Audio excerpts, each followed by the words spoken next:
ધંધુકાના હડાળા ગામે ભવ્ય અને દિવ્ય 27મો સમૂહ લગ્ન મહોત્સવ સફળતાપૂર્વક યોજાયો। અમદાવાદ જિલ્લાના ધંધુકા તાલુકાના હડાળા ગામે આજે શ્રી ક્ષત્રિય કારડિયા રાજપૂત સમાજ દ્વારા આયોજિત ભવ્ય અને દિવ્ય 27મો સમૂહ લગ્ન મહોત્સવ અને શિસ્ત સાથે ઉત્સાહ સાથે સફળતાપૂર્વક પૂર્ણ થયો। સમગ્ર આયોજનમાં સમાજની એકતા, સેવા અને સંસ્કારનો અનોખો સમન્વય જોવા મળ્યો। આ મહોત્સવને વિશેષતા આપતી ઘટના એ રહી કે વીરભૂષણ ધાર્મિક રક્ષક શ્રી વિજયસિંહ બાપુ પોતાની પ્રેરક ઉપસ્થિતિમાં સાથે પધાર્યા હતા। તેમના આશીર્વાદ સભર વચનોને કારણે સમગ્ર કાર્યક્રમમાં આધ્યાત્મિક ઉર્જાનો મહિમા છવાઈ ગયો હતો।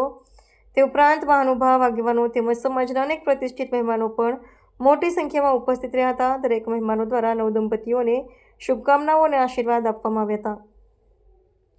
મંડપ, સ્ટેજ સજાવટ, વરઘોડો, વિધિ વિધાનો સહિતના તમામ વિભાગના ઉત્તમ આયોજન જોવા મળ્યું।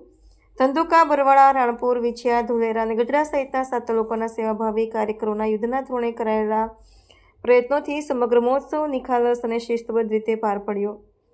હડાળા ગામે યોજાયેલો 27મો સમૂહ લગ્ન મહોત્સવ સમાજની અદમ્ય એકતા, સેવા અને સંસ્કૃતિનું જીવંત પ્રતિબિંબ બની રહ્યો। Reporter CK Barad.